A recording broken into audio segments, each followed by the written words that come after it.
합니다. 주연절 기간 동안에 고린도전서의 말씀들을 쭉 읽어가고 있습니다. 고린도 교회를 향한 바울 사도의 촌철살인 같은 날카롭고도 본질적인 질문들을 오늘날 우리도 겸허하게 말씀을 받고 또 돌아보고 변화시키고 새롭게 길을 만들어갈 수 있는 그런 주연절 기간들이 되어지기를 소망합니다. 앞서 쭉 설명해 왔듯이 1세기 고린도 교회 혹은 고린도 지역은 굉장히 화려한 도시였음을 누누이 얘기했습니다. 화려했다라고 하는 것은요, 그 지역이 항구 도시였기 때문에 많은 문물들이 왔다 갔다 하고 또 많은 철학들이 교류되어지고 또 재산적으로도 넉넉했기에 굉장히 여러 가지 것들이 풍성하고 풍부했던, 때로는 쾌락과 타락을 쫓아갔던 그런 도시였음을 보게 되어집니다. 그러면서 한 가지 독특한 것은 이런 거였습니다. 어떤 수사학적인 웅변이나 철학적 논증, 이런 것들이 사람의 권위가 되어지고 능력이 되었던 사회, 그게 고린도라고 하는 도시에서의 보여지는 거였습니다. 야, 그 사람 말 참 잘해, 많이 배웠나 봐. 야, 그 사람 참 논리적으로 뭔가 설명을 해. 그 사람 참 대단해. 뭐 이런 것들이 사람을 평가하는 기준이었던 것이 바로 고린도 지역의 보편적인 모습이었습니다.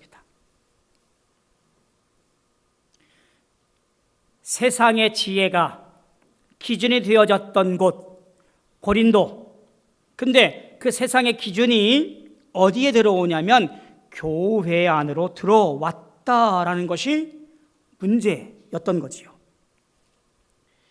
그리스도의 은혜보다 지도자들의 지혜를 자랑했고 복음의 능력보다 인간의 유능함을 숭배하게 되었다라고 하는 거예요. 그게 고린도 교회의 가장 근본적인 문제였던 거지요.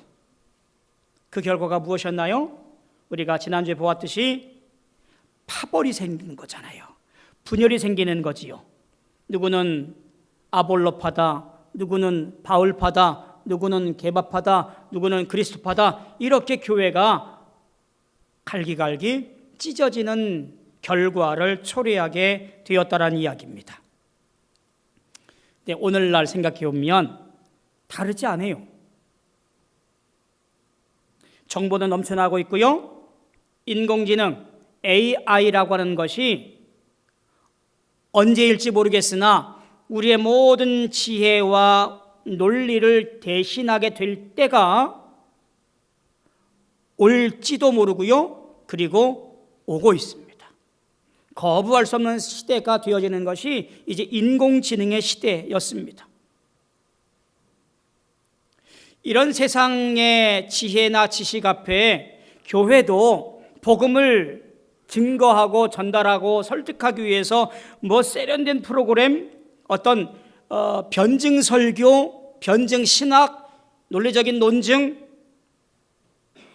그런 것이 요구되는 시대에 살고 있는 것이 사실이에요. 성공적인 수치들을 내세워서 우리가 이만큼 너희보다 뛰어나다라는 것을 자랑하는 것이 오늘날 세상의 모습이고 교회도 그러하도록 따라가고 있다라고 하는 것이지요.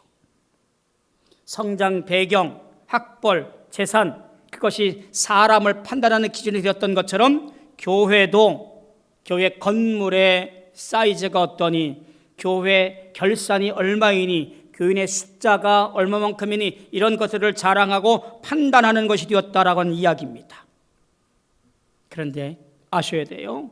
바울은 단호하게 선언합니다. 하나님의 지혜는 세상의 지혜를 보완하러 오신 것이 아니라 완전히 무너뜨리고 전복시키기 위해서 오셨다라고 하는 것을 강조하며 말합니다. 오늘 이 아침의 말씀을 통해서 우리 삶의 기초를 흔드는 이 십자가 역설, 참된 의미를 기억하고 믿음으로 굳건히 서서 세상의 참 빛과 참 소금이 되어지는 우리 모든 성도들 되어지기를 주님의 이름으로 소망하고 축복합니다. 자, 18절을 볼까요? 십자가의 도가 멸망하는 자들에게는 미련한 것이요 구원을 받는 우리에게는 하나님의 능력이라. 오늘 말씀을 이끌어가고 있는 가장 앞서 있는 말씀, 키가 되어지는 말씀이라고 보여지면 됩니다. 십자가의 도라고 하는 것은요, 어떤 길을 말하는 것이 아니고요, 십자가가 단순한 어떤 사건이 아니라 세상을 해석하는 새로운 논리 혹은 구조라고 가르치고 있는 거예요. 십자가가 기준이 되어지고 십자가가 표대가 되어지고 십자가가 우리의 고백이 되어져야 된다는 사실을 얘기하고 있는 거예요. 학벌과 재산과 배경이 기준이 아니라 십자가가 우리 신앙인의 기준이 되어져야 된다라고 하는 것을 얘기하게 되어집니다. 말 잘하는 사람이 인정받던 시대였습니다. 그리고 말 잘하는 법, 수사학을 가르치던 때였더랬어요. 철학적 사고, 이런 것들이 굉장히 발달했던 때였습니다. 3단 논법이었더니 하면서 말이지요. 그런데 고린도 교회 교인들을 잘못을 깨우치는 것이 어디냐면 예수 그리스도의 십자가라는 것이고, 그 십자가만이 온 인류가 구원받을 수 있는 점을 강력하게 천명하고 있는 것이 바로 18절 말씀입니다. 잘 보시면 대칭적으로 되어 있지요. 멸망하는 자들, 그리고 구원을 받는 자들, 이렇게 대꾸로 되어 있고요. 그리고 미련한 것, 그리고 반대가 하나님의 능력이라고 되어 있습니다. 근데 좀 이상하잖아요. 멸망받는 것과 구원받는 것, 미련한 것과 그 반대가 뭐냐면 지혜로운 것, 지식이 많은 것, 이래야 되는데 바울은 하나님의 능력이라고 그렇게 설명을 합니다. 미련한 것에 대칭되는 것이 하나님의 능력이라고 말합니다. 이들이 말하는 미련한 것이라고 하는 것은요, 지능이 떨어지는 어리석은 상태, 이것을 미련한 것이라고 생각을 했더랬어요. 십자가를 보니까 저것은 참 미련한 것, 어리석고 지능이 떨어지는 것, 그 십자가를 고백한다는 것이 그런 상태인 것을 말하는 거예요. 그런데 구원받는 자들에게는 그것이 뭐냐면 지혜가 아니고 온전히 하나님의 능력이라고 고백합니다. 이게 무슨 얘기일까? 능력이라고 하는 원어의 뜻은 이런 겁니다. 어떤 우주의 원리로서의 생명력 혹은 모든 능력을 포함하고 있는 총체적 능력, 이것이 능력이라고 하는 헬라어의 원어의 뜻이에요. 모든 것을 개혁하고 모든 것을 새롭게 하고 모든 것을 완전히 이룰 것은 뭐냐면 능력, 누구의 능력? 하나님의 능력으로부터 비롯된다는 이야기입니다. 오직 하나님의 초월적인 능력으로 말미암아 변화되어지고 새로운 삶을 살아갈 수 있는 것이라는 뜻을 담아서 바울은 능력이라는 단어를 썼어요. 지혜가 아니고요, 능력이라고 말합니다. 오늘 우리가 믿음의 삶은요, 이해하는 것이 아니라 믿는 것에서 비롯되어집니다. 십자가 앞에 설 때에 비로소 우리의 이성이 얼마나 유한한지, 우리의 판단이 얼마나 자기중심적인지를 알게 되어지는 지점이에요. 십자가라고 하는 것이 세상의 지혜가 끝나는 지점에서 비롯되는 하나님의 놀라운 지혜의 자리, 그게 십자가의 자리예요. 우리의 상식, 우리의 알량한 지식, 이것 가지고 하나님의 놀라운 능력과 축복과 십자가의 사건을 제한하지 마십시오. 하나님은 이런 인간의 논리를 깨뜨리시려고 일하시는 분이라고 보여집니다. 바울은 이어서 고린도 교회 교인들의 현실을 말합니다. 26절에 보니까 이렇게 설명을 합니다. 육체를 따라 지혜로운 자가 많지 아니하며 능한 자가 많지 아니하며 문벌 좋은 자가 많지 아니하도다. 이들을 비난하는 것이 아니라요, 하나님의 일하시는 방식이 어떤 것이냐, 거룩한 선택이 어디에 있느냐라는 것을, 원리를 설명하는 것이 바로 이 말씀이라고 보여집니다. 세상이 보기에 따라서 미련한 것, 약한 것, 천한 것, 멸시받는 것들을 선택하셨다라고 설명들을 합니다. 심지어 28절에 보니까 없는 것들을 선택하셨다라고 말합니다. 존재 가치가 없는 것들을 택하여서 세상에 있는 척하는 자들을 폐하러 하신다라는 이야기입니다. 폐하다가 뭡니까? 가동, 불능 상태가 되어지는 것, 그게 폐하다라는 말이에요. 세상은 힘 있는 사람들이 권력을 갖고 역사를 바꾼다라고 말하지만, 하나님은 아무것도 아닌 자들을 통해서 세상의 힘을 무력화시킨다라고 말합니다. 물어볼까요? 왜 하나님은 약한 자를 선택하셨을까? 왜 아무것도 아닌 자들을 들어서 하나님의 일을 하실까? 이렇게 설명을 합니다. 29절에 보니까 자랑하지 못하게 하려 하심이라. 앞서 보았던 18절의 말씀도 왜 굳이 지혜, 미련한 것에 반대되는 지혜가 아니라 하나님의 능력이라고 했을까? 동일한 설명이 필요한 거지요. 내 지혜로 구원을 받는 것이 아니라 하나님의 능력으로 되어지는 것, 더불어 약한 자를 택하여 없는 자를 택하여 하나님의 일을 만들어 가시는 것, 자랑하지 못하게 하려 하시기 때문에 그렇다라는 이야기입니다. 이와 같은 논리 속에서 바울 사도는 이제 30절 말씀에서 이렇게 말씀을 다달아서 얘기를 합니다. 어쩌면 복음의 정수라고 보시면 좋을 것 같아요. 30절 말씀이 이렇습니다. 너희는 하나님으로부터 나서 그리스도 예수 안에 있고, 예수는 하나님으로부터 나서 우리에게 지혜와 의로움과 거룩함과 구원함이 되셨으니 라고 예수를 설명합니다. 십자가를 설명하는 거예요. 지혜와 의로움과 거룩함과 구원함을 말하는 겁니다. 어쩌면 이것이 자랑하지 아니하고 겸손히 십자가 바라보고 살아가는 성도가 가져야 할 신앙의 여정 4가지를 보고 있는 거예요.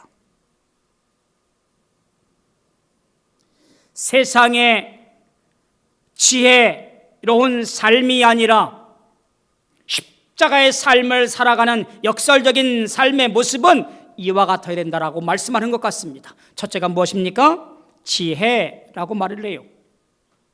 세상의 지혜는 다른 거지요. 그런데 이 믿음의 사람의 지혜는 이런 겁니다. 인생의 참된 방향을 아는 눈, 그것이 지혜라고 표현을 합니다. 내가 걸어가야 할 오늘 길이 어디에 있고 내가 분별해야 할 삶의 근간이 어디 있는가라는 것을 바라볼 줄 아는 눈, 그것이 지혜라고 설명을 하는 거예요. 예수를 영접하면 전에 보이지 않던 것들이, 영적 세계가 보이게 되어지지요. 영원한 가치가 무엇인가, 무엇이 헛된 것인가 라고 하는 것들을 구별하게 되어지지요. 바로 그와 같은 눈이 얻게 되어진다는 이야기입니다. 마치 도수에 맞지 않던 침침한 안경을 벗고 예수라고 하는 내 눈에 딱 맞는 안경을 받고 끼어서 보게 되어지는 그 깨끗하고 선명한 순간, 바로 그것을 말하는 거지요. 그게 지혜다라고 말하는 거예요. 두 번째, 의로움이라고 설명을 합니다. 신앙의 기초가 되어지는 것이 의로움이지요. 우리는 이것을 칭의, 의롭다라고 불려주신 은혜라고 얘기합니다. 아마 우리 모두가 다 하나님 앞에 서 있을 때 내 성적표를 내밀면 어떨까요? 우리는 아마도 다 낙제 점수를 갖고 있을 거라고 보여집니다. 그런데 하나님께서 우리가 예수님 안에 있을 때 우리 성적표가 아니라 예수님의 만점 성적표로 우리를 보시겠다라고 하는 거예요. 나는 죄인이지만 내 아들 예수의 공로를 봐서 너를 의롭다라고 불러줄게. 이게 칭의입니다. 마치 판사한테 당신 무죄 판결받는 순간이 뭐냐? 의로움이라는 말에 쓰여져 있습니다. 결국 이것은 내 공로가 아니라 예수의 이름으로 받는 그 놀라운 선물 같은 것, 그것이 의로움입니다. 세 번째는 뭐지요? 거룩함이라고 합니다. 우리는 이것을 성화라고 부르지요. 앞서 말한 의로움이라고 하는 것이 신분의 변화라고 한다면 거룩함이라고 하는 것은요, 성품의 변화입니다. 이제 지금부터 너는 내 자녀야. 이게 의로움이라면 거룩함은요, 너 이제 내 이름에 걸맞게 살아야 돼. 구원받은 사람에 걸맞게 살아야 돼. 내 자녀답게 살도록 해라. 이게 거룩함이에요.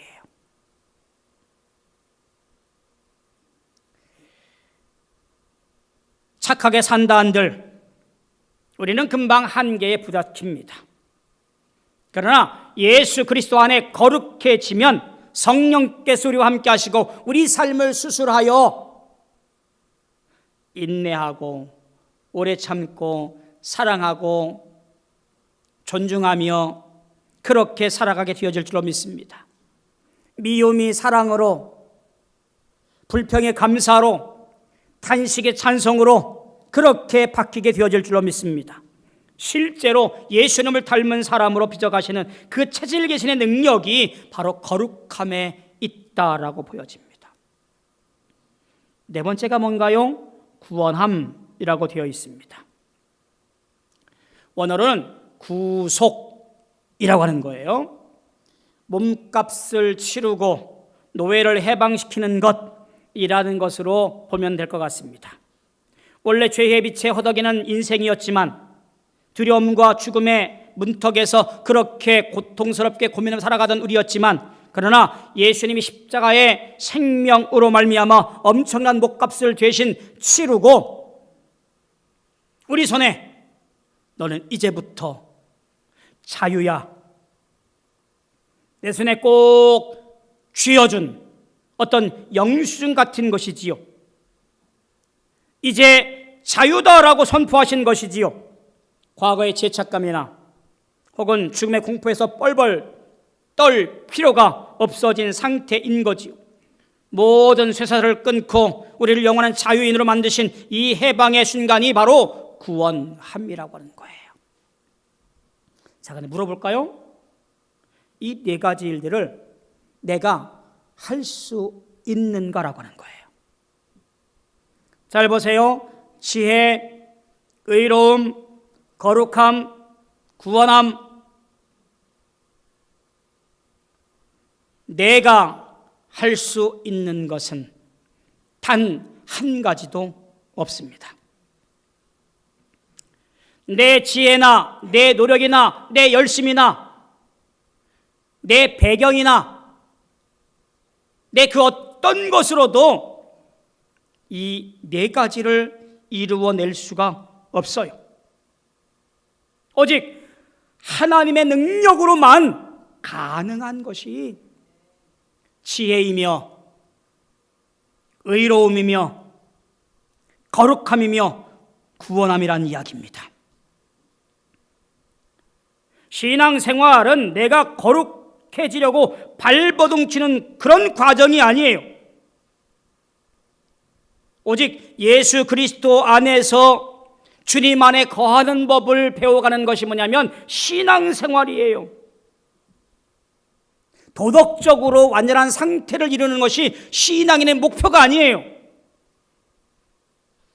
하나님의 사랑이 내 모든 삶과 내 모든 마음을 지배하도록 하는 상태, 이게 신앙생활이고요, 이게 종교인이고요, 이게 거룩한 자의 삶이에요. 착각하지 마세요. 결국 바울은 이렇게 분열하고 싸우고 지혜를 자랑하는 이들에게 결론을 내립니다. 31절에 보니까 자랑하는 자는 주 안에서 자랑하라. 무엇을 자랑하며 살겠습니까? 배운 것이요? 가진 거요? 자녀요? 이 모든 것들은 사라질 것들이에요. 한순간 없어질 것들이 우리가 지금 세상에서 붙들고 있는 모든 것들이라는 사실이에요. 무엇을 자랑합니까?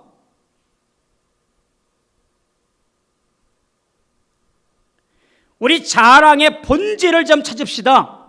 세상의 지혜가 해체되는 순간 십자가의 역설은 너는 자랑하지 말아라. 오히려 십자가 앞에 내 모든 것 다 내려놓고 오직 주님의 은혜로 살아갑니다 라고 말하고 있는 것이 바로 십자가가 얘기하고 있는 역설적인 모습이에요.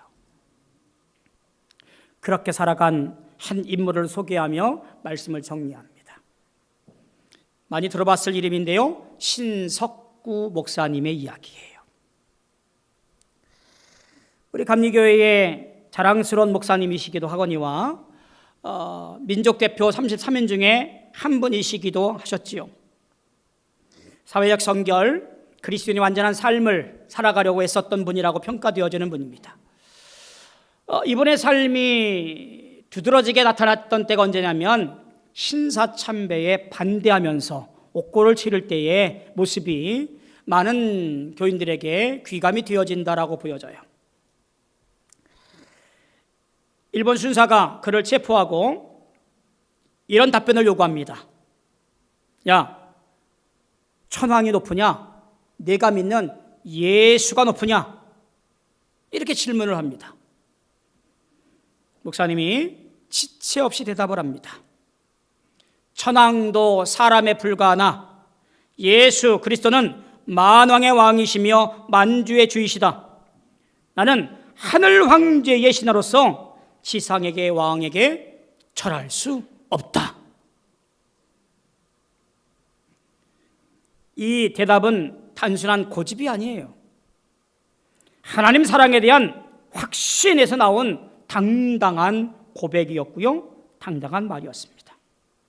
십자가를 지는 인생 삶이 세상의 권리 앞에 비굴해질 이유가 전혀 없었던 모습을 몸소 보여준 것이지요.